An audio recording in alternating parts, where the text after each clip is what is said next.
here to inspire you. Okay, he's come a long way. His name is Nana. He's also an entrepreneur. Please big it up for Nana. Give it some energy.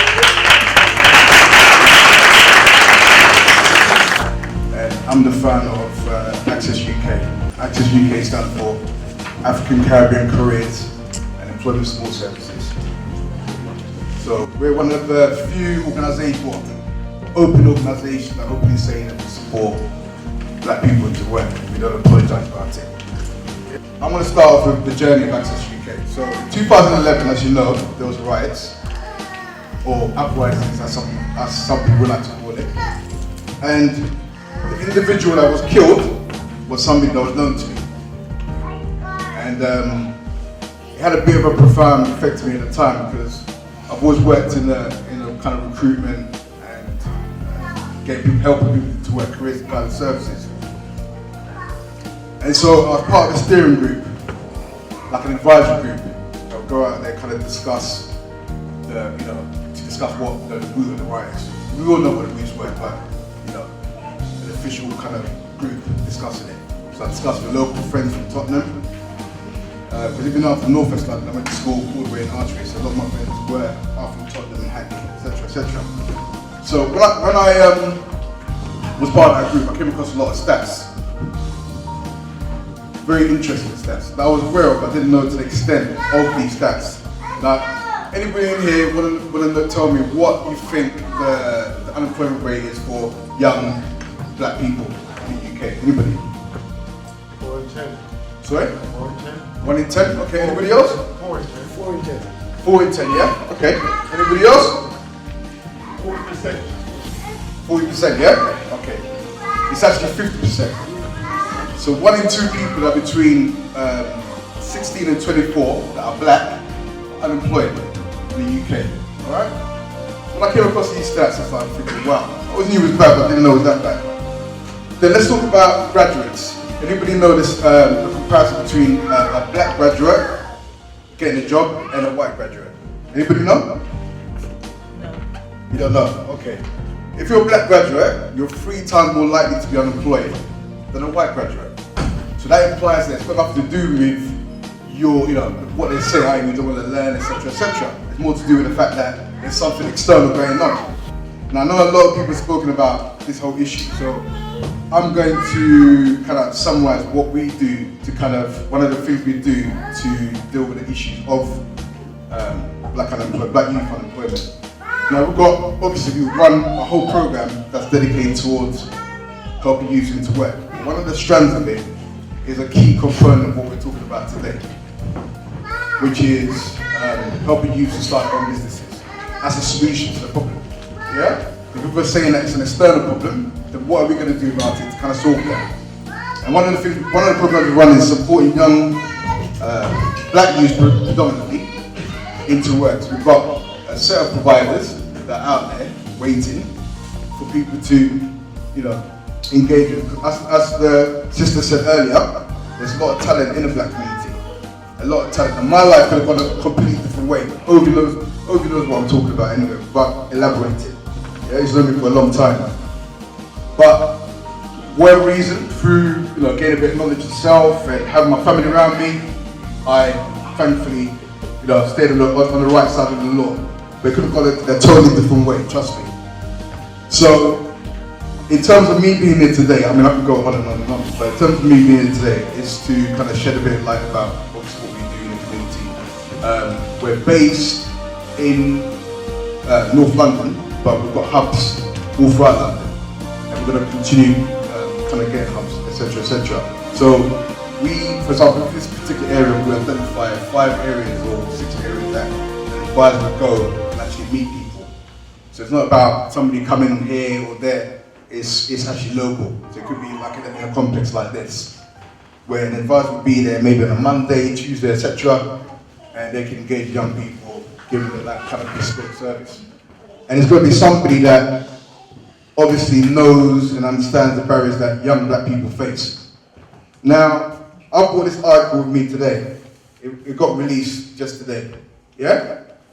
Can everybody see the what's it called, the title? Yeah, a young black man is more likely to be in prison than an That's right. But sometimes when I talk to people, they think I'm mad. They think that this guy, what's he got? Some kind of chip on his shoulder or something. Why is he always going on black, black, black this, black that? Like I'm a nutter or something. But these are facts. These are things that are actually there. Now, a young person could go to a job centre, a career service, and they could give him a nice suit, give him, interview techniques, etc., etc. But once you go for that interview, they see your face. Yeah, it's not like me where my name's Nana Adjumans and they know that, he's a black guy. Yeah? You could be called John Smith or Simone Brown, whatever it is. Once you walk in, if that person's got an issue with you, you're not getting the job. So what Access to UK was set up to do was to say, you know what, we know these problems exist. How do we counteract it? Now we've got about 4 or 5 solutions to this unemployment issue in the UK. And it's ironic that you mentioned one of them, which is Africa. Now, a lot of young people have been given a negative kind of impression about Africa. So when you figure Africa, you don't think of certain things. I know some of you might have seen Hidden Colours, where they touched on it. They actually showed the imagery of Africa. And conversely, most people when they see images of Africa, it's like starving kids and flies and etc. etc. Mosquitoes, like someone mentioned earlier. You never see the high-rise buildings and developments and the fact that Africa is the fastest-growing economy in the world, or one of the fastest-growing economies in the world. So what we do, for example, with graduates, is that we help them to identify jobs in Africa, so we can reverse the brain drain, and they can actually go back home. And like you said earlier, there's lots of perks of going back. You get your driver, you get your house. You get even a cook, you might even, and so forth. And a lot of people are not aware of this, because they're not making the assumption that, that you're going to get this back home. And you get paid, sometimes more than you get over here. And if you get paid less, your money will go a lot further than, it does over here. So there's a lot of misconceptions about working back home, which we're trying to dispel. Also, like I was saying earlier, the I program, which is enabling youth, what does it stand for? Enabling Youth Enterprise. Sorry, the I program. I program is all about helping young people to realize their dreams, helping young people to actually do something which they're continuously told that they cannot do. Ironically, when we think about STEM, when I was coming in, I was talking to my business partner, Chris, who's standing over there. I was saying to him, you know what? It's funny because I'd love to see the turnout for the STEM thing, because these are kind of careers that people would not normally associate with us. But what you young people have to understand is that when people talk about, we're kings and queens, they throw it around a lot, but that's a fact. You understand? That we gave the technology and the knowledge of people that don't look like us. Okay, and that's a fact. If you do your history, you know this. So the STEM actually comes from us, stems from us, ironically. Yeah, it stems from us. And we're the one that gave his knowledge to the world. And now, the things have reversed us, we're completely detached from that. We start thinking, well, what do I know about science, or, what do I know about this? But this is actually things that we gave to the world, you understand? So it's just a way of reclaiming it back. Yeah? Okay. What else can I say? Well, I've got a lot of information to give out for anybody who wants to kind of get access to us and connect with us. Like I said, we're going to be having a lot of hubs in South London. We're based in North, but we're going to be having a lot of hubs in South London and across probably the UK. Because the problem that I'm talking about is it's not just in London, it's across the entire UK.